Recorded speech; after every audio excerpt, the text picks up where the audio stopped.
Welcome to the swamp. You've just stepped into the world of the sarcastic CareCats, where existential dread is cozy, boundaries are beautifully broken, and healing doesn't have to be tidy. This is not your average sleep story. Here, the moss sighs, the mushrooms whisper, and the shadows are in therapy. So, if you've ever felt like too much or not enough, you're exactly where you belong. I'm Kirsten, and tonight you'll be guided by me through chapter 1 of our story, Chronicle of the Gloomy Grove, a tale stitched together with sarcasm, softness, and swampy truth. Find a safe place to land, let the fog wrap around you, and if you can't sleep, that's okay too. We'll just sit here together in the mud. So let's begin. The gloomy grove did not welcome visitors. It tolerated them, grudgingly, like an old diary tolerates sunlight. The trees leaned inward, branches gnarled by memory, their bark scarred by conversations they've overheard but never joined. They weren't just trees, they were witnesses, sentinels, sometimes saboteurs. Each leaf shivered like it was holding back a secret, and the wind didn't so much blow as it whispered personal attacks in a very convincing tone. Fog lingered, low to the ground, coiling around ankles like a childhood fear that never quite moved out.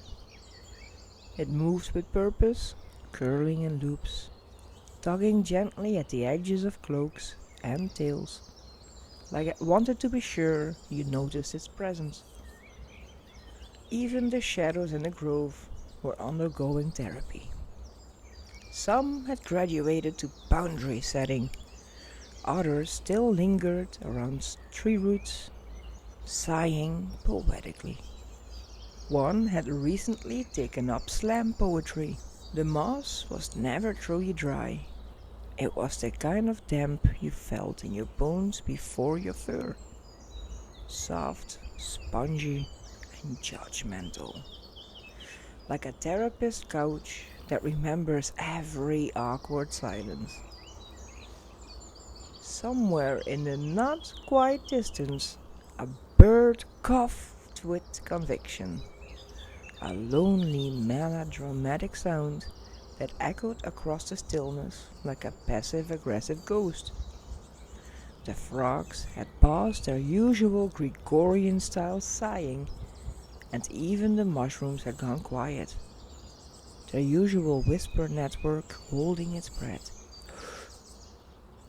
This was home, and in this gloriously miserable paradise, wrapped in layers of fog and feelings no one dared to name aloud, lived the 13 legendary sarcastic CareCats.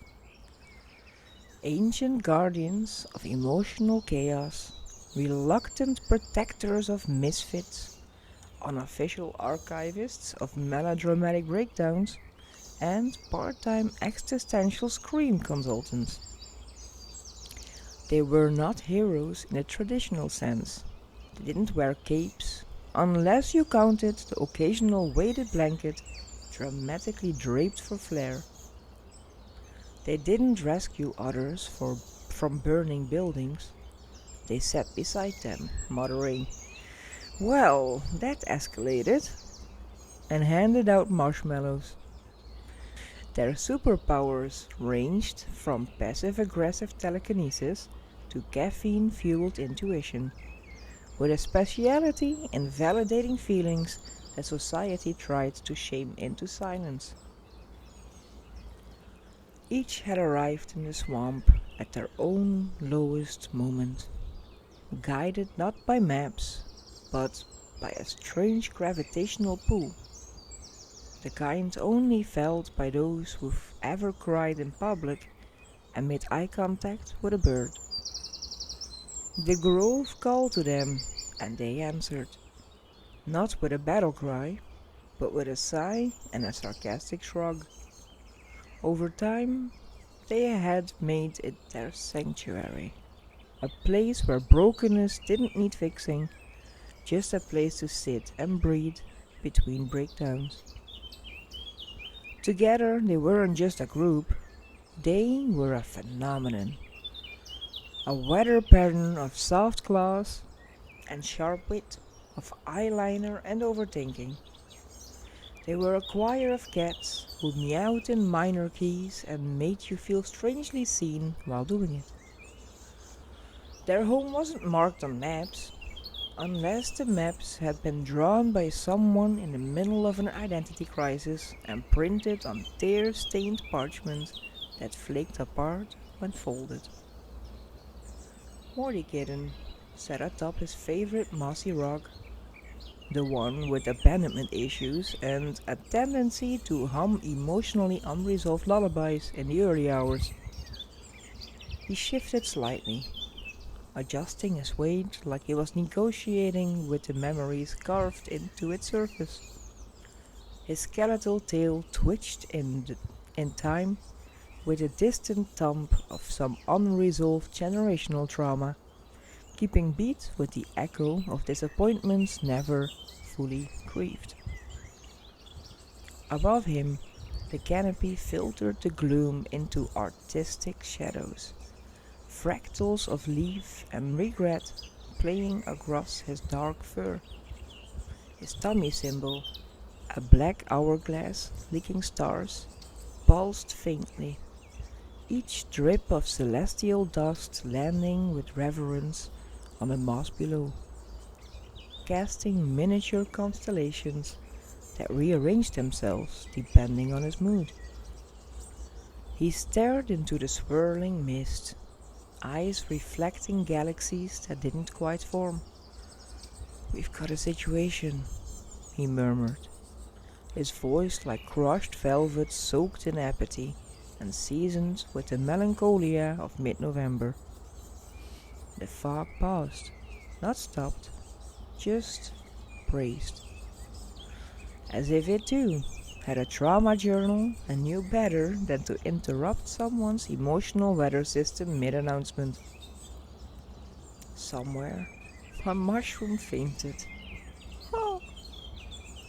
Doompa stirred from his net bottle, a carefully curated pool of existential goo and disappointment. He didn't open both eyes, that was too much commitment.